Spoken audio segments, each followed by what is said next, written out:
Guys, this is going to be a very short and sweet review because honestly, I don't have a lot of gripes with this review at all. It was quite comical for me, especially the opener. I actually thought it was hilarious for not only Randy Orton, but also Batista to botch up his lines. And the mic went out on them. I'm sorry, it was just hilarious. It was nothing but mess ups after mess ups all night. The matches were pretty good. The Fatal 4-Way really did get me interested. And it kind of gave a little feel, a little taste of what may happen at WrestleMania for the 30-man Battle Royal. Also, seeing Arnie is actually pretty cool, but it was actually pretty funny that Hulk Hogan kind of pulled a John Travolta and got Joe Manganiello his name wrong. I can't even say it. Shoot, Manganiello. I remember the guy from True Blood, and I think he was on Nerdist. But honestly, if you literally are going to announce a guy live, come on, get his name right. But hey, he's freaking Hulk Hogan, and I really don't think that Joe really cared. I think he was probably honored that he messed up his name. But seeing how Triple H actually talked about during his segment that he had with Michael Cole, usually they actually have on WWE.com, but they actually had it on that night tonight inside the ring. My thing is that if he wants to start a whole reality era, I know it's not anything that's going to happen, but if he actually wanted to, number one, he wouldn't allow his wife to kind of switch sides. What I mean by that is she started off being angry at him at first because she knew that if he won a championship, she'd be traveling a lot, he'll be away from home, he'll be away from the kids, which is a legitimate excuse. But then all of a sudden she kind of turned around and did a 180 and then just kind of slapped him around and now is happy that her husband's going to have the championship. I don't know. Doesn't really matter to me. And honestly, number two, if you really want to have a serious segment and make it look like it's actually you being a cerebral assassin that actually did attack Daniel Bryan, you wouldn't allow your wife to come out there and actually take control of it. Because it didn't look like the whole thing was planned out all along. It looked like, okay, if I don't go along with it, my wife would never talk to me again, let alone touch me again. And that is how it looked to me. Like, seriously. I guess for guys that are married, if your wife gets mad at you, that's it. You're gonna pretty much be not talked to for probably about a month, or maybe worse. She'll probably be nagging you to death for about a month, or worse than that. But that's how it looked to me. It didn't look like he was the cerebral assassin out to do this. And besides, even though he had those underhanded tactics when he was a cerebral assassin, he played with your head. He didn't have to I mean, it just didn't seem like the old him. That's just me. But besides all that, I like the segment. The segment was actually pretty interesting.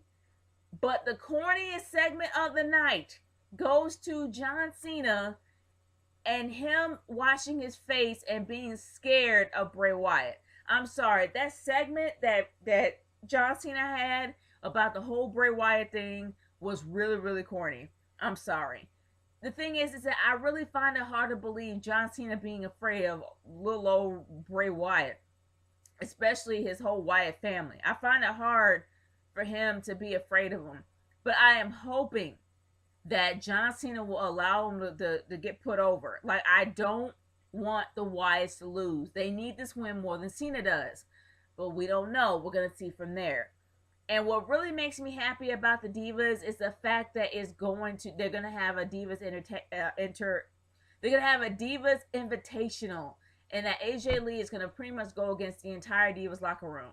Now, what's going to be interesting for me is that you got all the tag teams. You got the Funkadactyls going against each other, and you got the Bellas going against each other. And that's what's going to really make it interesting.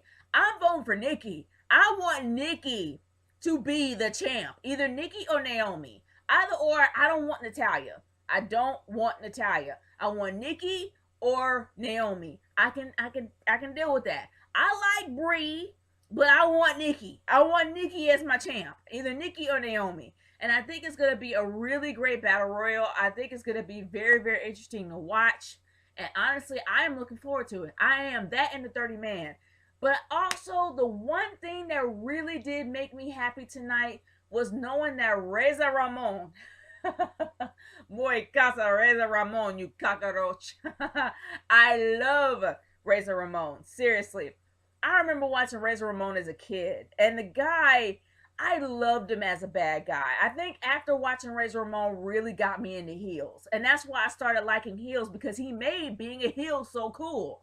And it's so cool to actually see him in the Hall of Fame. And I wonder who is going to induct him in the Hall of Fame. I'm hoping it's DDP.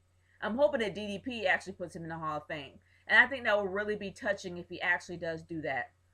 But it's really heartwarming for me being a fan of Razor Ramon, knowing that everything he has gone through, everything that Scott Hall has gone through, knowing that he is going to be in the Hall of Fame is quite touching for me, and nostalgic for me as a fan, and I'm looking forward to see him being inducted in the Hall of Fame.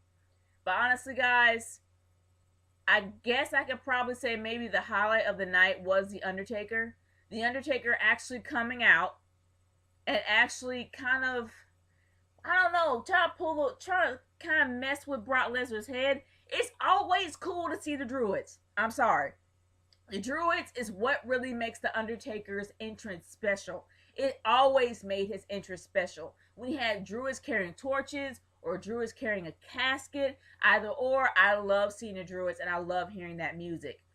But it really did take a long time. It took too long, to the point where the Brooklyn audience was starting to get bored and they started to boo a little bit. I think they should have sped it up, and they should have just had the Undertaker open up the casket, come out, have him grab him by the neck, and try to pull him in there.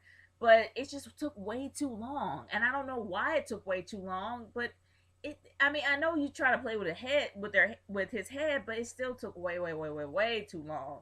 But I still really enjoyed it, and I'm actually curious to know what's gonna happen because honestly, this streak for this year has probably caused a lot more arguments in the YWC that I can ever think of in my entire life, with me being a part of one. But either or, I am looking forward to the streak. I am curious about how it's gonna go down. But but honestly, do I really feel that this is gonna be the most epic segment of the night? No. But I think Brock Lesnar got bored as well. But still, it was a great way to end the night, and I actually enjoyed it. But guys, my overall thoughts is this: I really, honestly enjoyed Raw tonight. I really feel like that they're actually starting to pump up WrestleMania, and you really do have that feel of WrestleMania, that larger than life feeling that you're supposed to have for the main, one of the biggest pay per views of the year. And I'm looking forward to it. And also, guys, I know I haven't done a SmackDown or a TNA review this week. I was a little bit tired. I will try to do one this week, but I will say this. I might do a preview of WrestleMania. I am going to be going home, and it's going to be the usual tradition. Me, Tama Girl, and Big D are going to watch WrestleMania. I'm going to try to get them involved with a review, probably on my phone or something portable on the way home. But either or, guys, you're going to hear a review from me. You might not get a preview, but you're going to get a review from me. And I'm going to probably either try to do the review from the bar or do the review actually on the way there. But either or, guys, it's going to be a one big epic WrestleMania. Congratulations to Cream Crazy to be able to come to Louisiana to see this live. I know you are not going to regret it. But guys, this is my review. I am done. This is Nature Code 30 signing off. Peace out. Later.